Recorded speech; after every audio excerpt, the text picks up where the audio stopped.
A Bíblia diz que Jesus Cristo está sempre presente quando 2 ou 3 se reúnem para estudar o Santo Livro.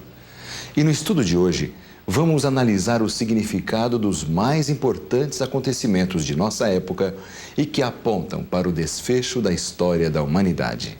Você acredita em profecias? Não, Não acredita? não acredito.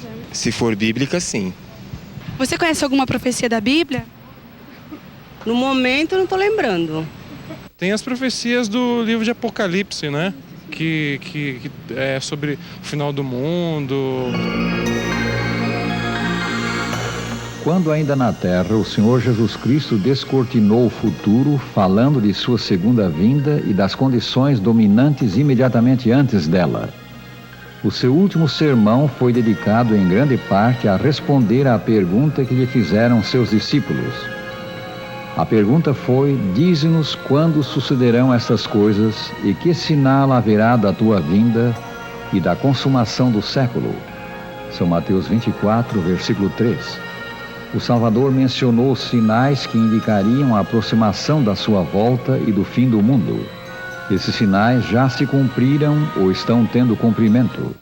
Quer dizer que Deus apresenta uma série de sinais que estão prognosticando a proximidade do tempo do fim. Mas estes sinais que ele menciona, como por exemplo aqui guerras e rumores de guerras, não são o fim do mundo, porém estão mostrando que os sinais derradeiros, os definitivos concernentes à segunda vinda de Cristo, se dariam depois justamente destes fatos.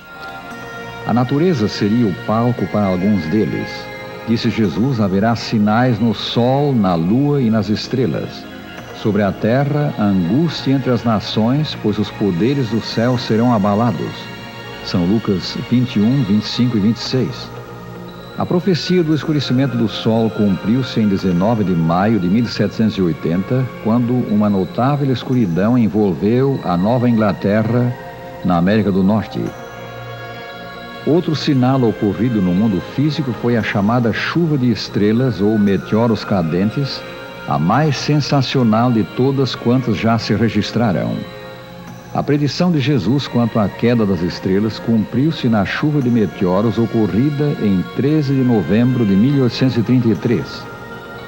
Algumas profecias do fim cumprem-se no mundo político e no mundo científico. As nações vivem desassossegadas, não encontram o caminho da paz duradoura. A profecia bíblica fala de uma corrida armamentista das nações nos últimos dias. Forjai espadas das vossas relhas de arado. Diga o fraco: eu sou forte. Joel 3, versículo 10. As constantes experiências com a força do átomo e a contínua fabricação de superbombas têm levado o homem a olhar o futuro com temor. Ele teme por sua sobrevivência. Preocupa-se pelo que possa acontecer de terrível nesta hora tremenda que mostra ser quase meia-noite no relógio da história. Tudo evolui tão rapidamente nesse tempo do fim que mal podemos acompanhar as mudanças no mundo político e científico, desde as pesquisas no solo da Lua até os desentendimentos entre as nações. Este é também um dos sinais profetizados do fim. O saber se multiplicará, predisse o profeta, falando dos dias finais. Daniel 12, versículo 4. As nações investem largas somas de dinheiro em arrojados projetos científicos visando a conquista do espaço. E assim, amigos, podemos ouvir a voz da profecia falando-nos da consumação do século até no espaço extraterrestre. Outro importante sinal dado por Cristo da sua segunda vinda à Terra está expresso em suas palavras: multiplicar-se-á a iniquidade. Olhando ao nosso redor, temos de reconhecer que a nossa geração se caracteriza pela crescente iniquidade. Este é, sem dúvida, um dos significativos sinais no mundo social e moral.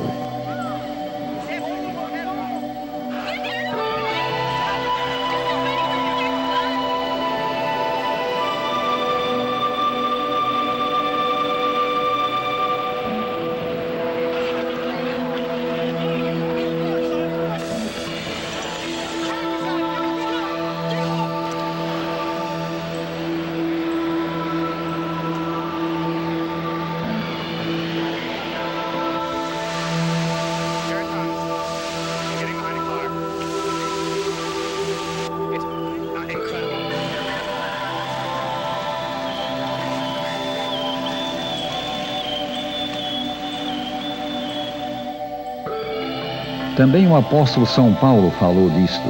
Nos últimos dias, disse ele, sobrevirão tempos difíceis, pois os homens serão egoístas, avarentos, jactanciosos, arrogantes, blasfemadores, desobedientes aos pais, ingratos, irreverentes, atrevidos, enfatuados, antes amigos dos prazeres que amigos de Deus. 2 Timóteo 3, versículos 1 a 4.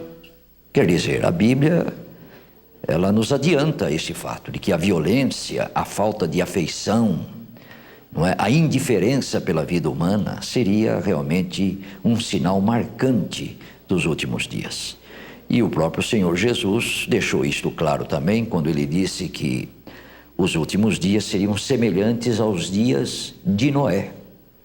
E quando a gente lê na Bíblia, lá no livro de Gênesis, sobre os dias de Noé, lá está escrito claramente, a terra se encheu de violência. Tudo nos leva a crer que a natureza do homem sofre um processo de degenerescência incontrolável. Os jovens dizem-se livres, mas não sabem o que fazer com a sua liberdade. Buscam aquilo de que têm falta, mas buscam-no onde não o podem achar. Mergulham nas drogas, nos vícios, na licenciosidade e arruinam a vida.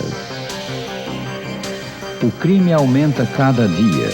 A força da moral e da lei, oposta ao crime, está cedendo terreno aos instintos criminosos que prevalecem. Um dos sinais do fim predito por São Tiago é a luta entre o capital e o trabalho. A extrema pobreza de uns e o acúmulo de riqueza nas mãos de outros, nos nossos dias, cumpre essa profecia do fim e indica que a volta do Senhor está próxima. As condições dos últimos dias da história humana são vistas também no espectro das epidemias e da fome. Cristo profetizou: haverá epidemias e fome em vários lugares. São Lucas 21, versículo 11. Notáveis e convincentes como sinais observados no mundo político, científico, social e moral, são ainda os sinais no mundo religioso. A proclamação do Evangelho em todo o mundo é um grande sinal que se cumpre hoje. Cristo Jesus disse: será pregado esse Evangelho do Reino por todo o mundo para testemunho a todas as nações. Então virá o fim. São Mateus 24, 14. No instante em que os homens não pensem, serão surpreendidos pelo aparecimento de Cristo, pois não sabemos o dia nem a hora da sua vinda. Contudo, pelo que estamos vendo, Ele está às portas. Prezado ouvinte, que significam essas coisas para ti? Ao vermos esses acontecimentos, devemos nos alegrar. Foi Jesus que disse: ora, ao começarem essas coisas a suceder, exultai e erguei as vossas cabeças, porque a vossa redenção se aproxima. São Lucas 21, 28. Convém deter o pensamento agora e fixá-lo na promessa do Senhor. Convém deixar o coração pulsar forte enquanto repetimos as palavras textuais do Salvador: virei outra vez. Acenda-se em nós a chama dessa bendita esperança, o desejo de ver Jesus voltando com as nuvens. Quão impressionante há de ser a aparição do Senhor em glória! Que enlevo, que êxtase não produzirá nos que amam a sua vinda!